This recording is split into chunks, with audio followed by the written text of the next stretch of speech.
नमस्कार। आज हम नगरीय भूगोल में उपनगर के बारे में चर्चा करेंगे। उपनगर अर्थात सबअर्ब, यानी कि सब उप हो गया, अर्ब नगर हो गया। तो इस प्रकार उपनगर, अगर हम उपनगर की बात करें तो इसमें हम सबसे पहले देखेंगे कि इसका अर्थ क्या होता है। उपनगर अर्थात सर्वमान्य नाम युक्त एक गृह समूह और अपने समीपस्थ नगर या ग्रामीण क्षेत्र से पृथक प्रशासनिक अस्तित्व धारण करता हो, किंतु उसे टाउनशिप या काउंटी नहीं होना चाहिए। अर्थात इसका अर्थ क्या हुआ कि एक ऐसा गृह समूह, यानी कि एक ऐसा समूह घरों का जो क्या है अपने समीप कोई नगर हो या फिर कोई ग्रामीण क्षेत्र हो, उससे अलग क्या है प्रशासनिक अपना अस्तित्व रखता हो, परंतु वो एक टाउनशिप नहीं होना चाहिए या फिर एक काउंटी नहीं होना चाहिए। आप इसको देख सकते हैं कि जैसे मान लो कोई एक नगर है, बड़ा नगर है, और ये क्या है कि उसके पास स्थित होता है नगर या फिर ग्रामीण क्षेत्रों से पृथक होता है और अपना एक अलग अस्तित्व धारण करता है, परंतु यह क्या है एक टाउनशिप या फिर काउंटी नहीं होना चाहिए। अगर हम इसकी परिभाषा की बात करें तो परिभाषा में बताया है कि किसी वृहत नगर के बाहर किंतु उसके समीप स्थित लघु नगर या नगरीय क्षेत्र जो मुख्य नगर से घनिष्ठ रूप से संबंधित होता है उपनगर कहलाता है। तो आप इसकी परिभाषा में देख सकते हैं कि कोई बड़े नगर के बाहर हो, यानी कि मैंने अभी आपको बताया जैसे ये एक बड़ा नगर है, इसके बाहर हो परंतु इसके समीप स्थित होना चाहिए। समीप स्थित क्या हो, एक लघु नगर हो, ये नगरीय हटा देना, इसमें एक लघु नगर हो या फिर नगरीय क्षेत्र हो जो मुख्य नगर से क्या हो घनिष्ठ रूप से संबंधित हो, अर्थात इसका जो संबंध है वो इससे अच्छे तरीके से हो, तो इसको अपने क्या बोल देंगे, उपनगर कह देंगे। अगर हम उपनगर के लिए देखें कि इसके लिए कौन कौन सी शर्तें होनी चाहिए, तो जो उपनगर होता है इसमें 3 मुख्य शर्तें होनी चाहिए।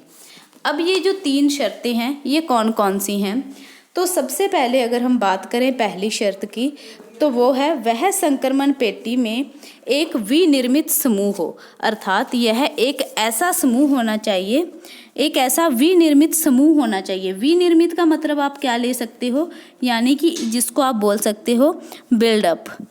अगर हम सेकंड इसकी शर्त देखें तो सेकंड शर्त में आप देख सकते हो कि इसका एक सर्वमान्य नाम होना चाहिए, अर्थात इसका एक अपना नाम होना चाहिए।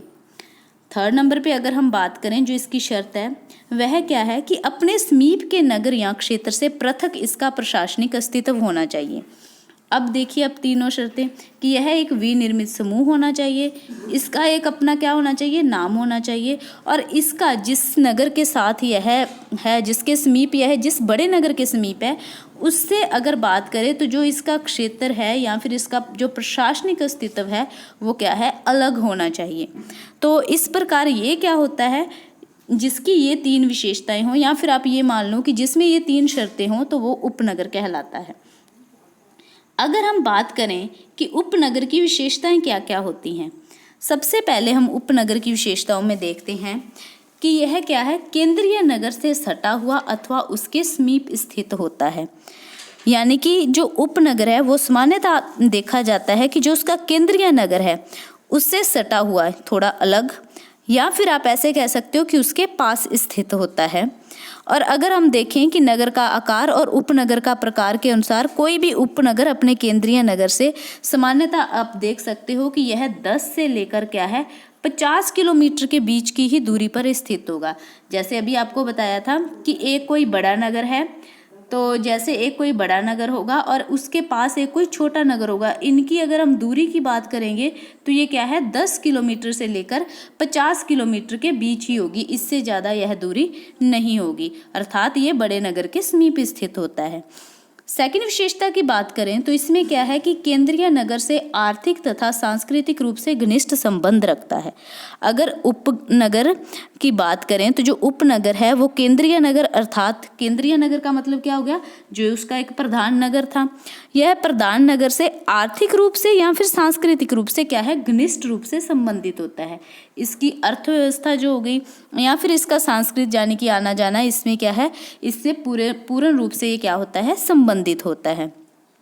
और इसी घनिष्ठ संबंध में अगर हम देखा जाए तो इसमें क्या होता है कि उपनगर की जो स्थिति है वो प्रधान नगर के निकट हो, जिससे कि दैनिक जो इसमें आवागमन है यानी कि यहाँ से इधर आना और प्रधान नगर से इधर जाना, तो जिससे क्या है कि ये दोनों में क्या रहे, सुगम हो सके। अब हम नेक्स्ट इसकी जो विशेषता है, तीसरी विशेषता की बात करें तो इसमें क्या है कि इसके चारों ओर टाउनशिप या फिर आप कह दो काउंटी के ग्रामीण क्षेत्र भी पाए जा सकते हैं। यानी कि ये जो अगर आप अभी आपको बताया ना कि ये खुद क्या है कि एक बड़े नगर के पास स्थित है, इसका मतलब ये नहीं है कि इसके चारों तरफ कुछ नहीं है, इसके चारों तरफ भी क्या है, हो सकता है कि इसके चारों तरफ भी क्या हो, कोई ग्रामीण क्षेत्र पाया जाता हो या फिर कोई काउंटी हो यानी कि कोई छोटा क्षेत्र हो सकता है ना भी हो, पर हो सकता है कि वो छोटा क्षेत्र भी इसके चारों ओर भी हो सकता है। तो ये भी इसकी एक विशेषता है। इसके बाद अगर हम इसकी नेक्स्ट विशेषता की बात करते हैं तो इसमें अगर बात करें, जो प्रधान नगर से संलग्न हो अथवा दूर हो, दोनों ही दशाओं में उसे संलग्न क्षेत्र से पृथक किया जा सकता है। अर्थात ये जो प्रधान नगर था और ये क्या है, जो इसके पास उपनगर है, ये हो सकता है कि इसके साथ संलग्न भी हो या फिर इससे दूर भी हो, कोई भी दशा हो तो इन दोनों दशाओं में इसको क्या है, संलग्न क्षेत्र से पृथक किया जा सकता है। नेक्स्ट अब हम बात करते हैं इसके अध्ययन की। तो सबसे पहले अगर हम बात करें कि उपग्रह नगरों का अध्ययन किसने किया, तो जो उपग्रह नगर हैं इसका अध्ययन अगर हम देखें तो अमेरिकी नगरों के आधार पर किया गया है। अमेरिकी नगर लिए गए हैं इसके अध्ययन के लिए, और इसके अध्ययन में मुख्य रूप से C.D. हैरिस का अध्ययन जिन्होंने 1943 में किया है, और इसके अलावा विक्टर जोन्स का अध्ययन जो 1963 में किया गया है।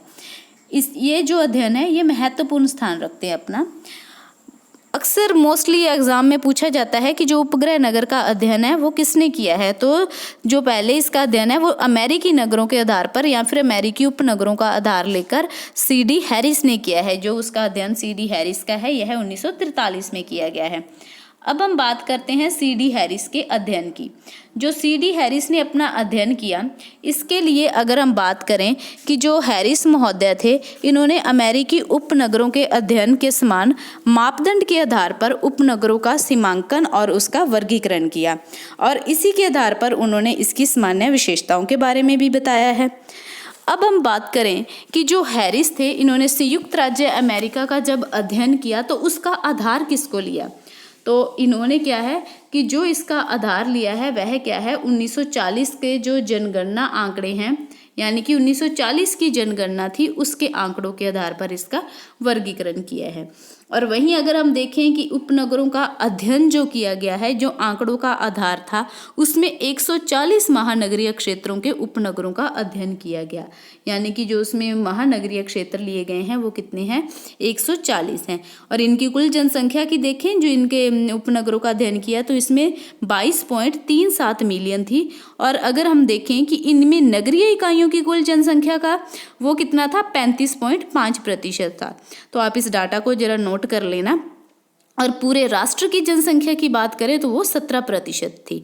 तो इस आधार पर क्या है, अगर बात करें कि जो हैरिस ने अध्ययन किया उसमें उन्होंने अमेरिका में सर्वाधिक उपनगरीय, जो क्या है अमेरिका का उत्तरी पूर्वी भाग में स्थित सघन बसाव वाला क्षेत्र है, जो क्या है बहुत अधिक सघन बसा हुआ क्षेत्र है, उसको इसमें शामिल किया है।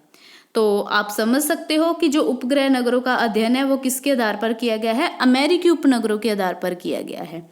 अब हम नेक्स्ट अगर बात करें कि उपनगरों का जो वर्गीकरण है वह कितने आधारों पर किया गया है, या फिर आप ऐसे कह सकते हो कि हैरिस ने अमेरिका के उपनगरों को 6 श्रेणियों में बांटा है। अब इन अगर 6 श्रेणियों की बात करेंगे तो इसमें जो सबसे पहली श्रेणी है उसका क्या नाम है, औद्योगिक उपांत उपनगर। औद्योगिक उपांत उपनगर कौन सा होता है, अगर हम औद्योगिक उपांत उपनगर की बात करते हैं तो इसके बारे में कहें तो ऐसे उपनगर में कारखाने अधिक होते हैं, जबकि आवासीय जनसंख्या यहाँ पर क्या मिलती है, कम पाई जाती है। और इन उपनगरों में कार्य करने के लिए लोग मुख्य रूप से नगरों या फिर अन्य भागों में आते हैं।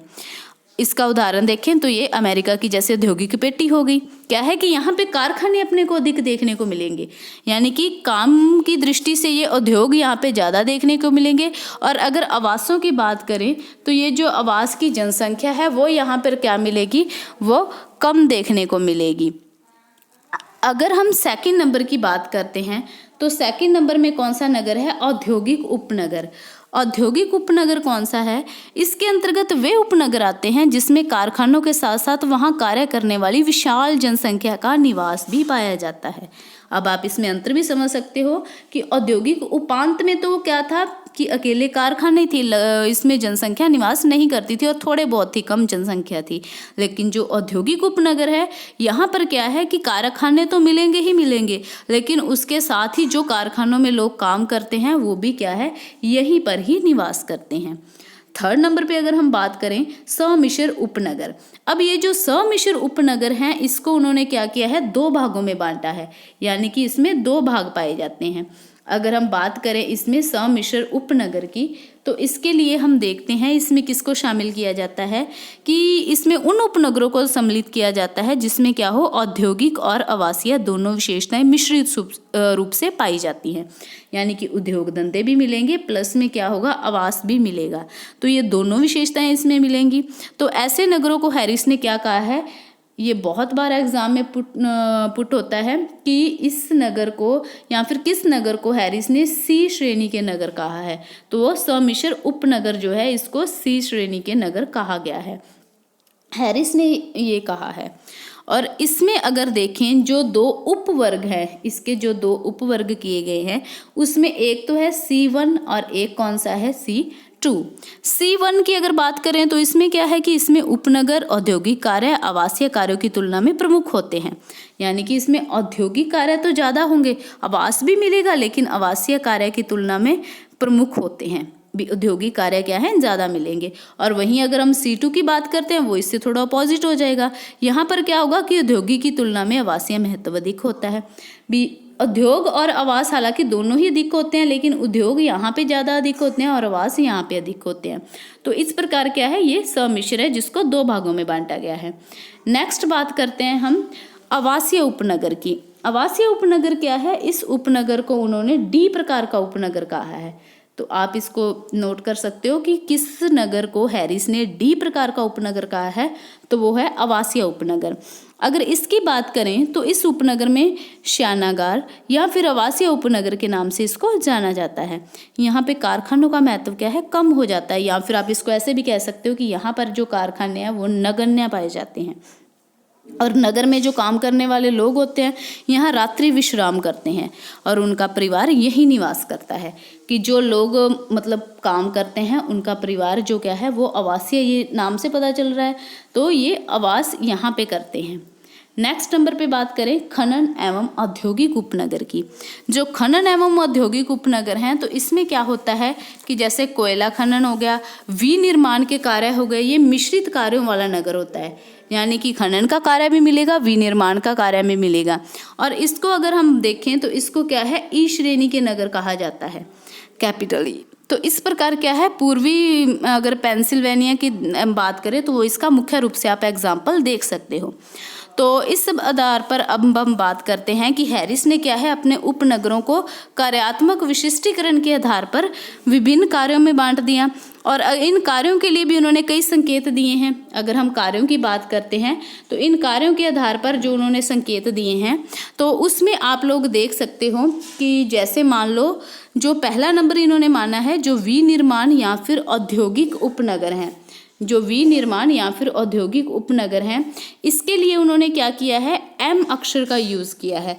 जो क्या है कि विनिर्माण करते होंगे या फिर उद्योगों में लगे होंगे तो उसको वो एम अक्षर से लिखेंगे। इसको आप नोट कर लेना। और जो आवासीय उपनगर होंगे यानी कि जो आवास करते हैं उसको क्या लिखेंगे, एच अक्षर से इन्होंने संबोधित किया है। अगर नगरों का प्रकार पूछ ले तो वो उस श्रेणी के नगर रखे हैं, जैसे सी श्रेणी के नगर, डी श्रेणी के नगर, ई श्रेणी के नगर। लेकिन अगर कार्यात्मक वर्ग पूछ ले उसके लिए कौन सा संकेताक्षर दिया है, तो वो संकेताक्षर क्या है, इसमें अलग अलग दिए गए हैं। जैसे विनिर्माण या औद्योगिक उपनगर है जो, उसके लिए जो इन्होंने संकेताक्षर दिया है वो कौन सा है, एम अक्षर दे दिया। आवासीय उपनगर है उसके लिए उन्होंने एच अक्षर दे दिया। और जो विविध प्रकार के उपनगर हैं उसके लिए उन्होंने डी अक्षर दे दिया, कैपिटल डी। और फुटकर व्यापार प्रधान उपनगर हैं उसके लिए उन्होंने आर अक्षर दे दिया। और इसी के बाद अगर हम बात करें थोक व्यापार प्रधान उपनगर जो है, जिसमें थोक का कार्य ज़्यादा होता है, तो उसको उन्होंने डब्ल्यू के नाम से संबोधित किया है। तो इस प्रकार उन्होंने क्या है कि ये कार्यात्मक वर्ग के लिए कुछ संकेताक्षरों का प्रयोग किया है। अगर पहले दो प्रकार देखें जो औद्योगिक और आवासीय है, ये क्या है, सामान्य प्रकार के प्रकार बताए हैं। और इनके द्वारा जो अध्ययन किया गया है उसमें क्या है, 352 उपनगरों में से 174 मुख्य रूप से आवासीय हैं। इस चीज़ को आप ध्यान में रखना कि जो 352 उपनगर हैं उसमें मुख्य रूप से क्या है, 174 जो है वो क्या है, आवासीय हैं। और जो 149 हैं वो मुख्य रूप से औद्योगिक हैं। और जो बाकी शेष बचते हैं उनको इन्होंने उपनगर क्या है या फिर अन्य कार्यों के वर्ग के अंतर्गत शामिल किया है। अब आप इस मैप को देख सकते हो, ये क्या है, अमेरिका का मैप है। अभी आपको बताया था ना कि जो हैरिस हैं इन्होंने क्या किया है, अमेरिका के उपनगरों के बारे में बताया है या फिर अमेरिकी उपनगरों का अध्ययन किया है। तो आप इसमें देख सकते हो ये सिंबल इसमें दिए गए हैं। तो ये जो हैरिस ने अमेरिकी उपनगरों के बारे में बताया है कि जिसमें ये सिंबल है वो ए प्रकार का है, जिसमें ये डॉट वाला है वो बी प्रकार के नगरों में आएगा। ये C1, C2 और D और E यानी कि ये जो क्या है, ये नगरों के बारे में उन्होंने बताया है।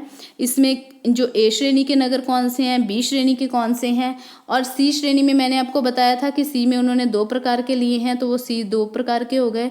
फिर डी श्रेणी के नगर और ई श्रेणी के नगर। अगर मैं एग्जाम्पल के तौर पर आपको दिखाऊं, जैसे यहाँ पर क्या है, ये सिंबल दिए गए हैं, तो ये क्या है, ए श्रेणी के नगर हैं। ए श्रेणी का मतलब क्या था कि जिसमें क्या हो, औद्योगिक उपांत उपनगर हो, यानी कि जिसमें कारखाने अधिक होते हैं। और उसी प्रकार अगर हम बी प्रकार के देखें तो जिसमें जितनी भी जगह पर डॉट लगे हुए ये सारे बी प्रकार के अर्थात क्या है, औद्योगिक उपनगर हो गए। C1 देखें, C1 क्या था कि जिसमें औद्योगिक कार्य आवासीय कार्यों की तुलना में प्रमुख होते हैं। तो C1 क्या है, आप इसमें C1 का सिंबल देख सकते हो। वहीं अगर आप देखोगे C2 का, तो इसमें आप C2 के बारे में, जिसमें क्या था कि औद्योगिक की तुलना में आवास महत्व अधिक है, तो वो हो गया। और डी प्रकार कौन सा था, यानी कि जिसमें आवास करते थे लोग। और ई प्रकार कौन सा था, जिसमें खनन और औद्योगिक उपनगर होता था। तो आप इस आधार पर क्या है, इसमें नगरों को आप अलग अलग देख सकते हो कि किस नगर को किस श्रेणी में रखा गया है। तो ये था कि संयुक्त राज्य अमेरिका के उपनगरों का वर्गीकरण जो हैरिस ने किया था। आई होप कि आपको उपनगरों के बारे में भी पता चल गया होगा कि उपनगर किसको कहते हैं, इसकी परिभाषा क्या है और इसका वर्गीकरण जो है वो किस किसने किया है। तो आप इसको अच्छे से नोट कर लेना। और इसमें मोस्टली जो क्वेश्चन पुट होता है वो यही है कि उपनगरों का अर्थ क्या होता है, इसकी परिभाषा के बारे में पूछा जाता है, या फिर इसके वर्गीकरण को किस किसने दिया था और कब दिया था। तो आप इसको अच्छे से नोट कर लेना। Thank you.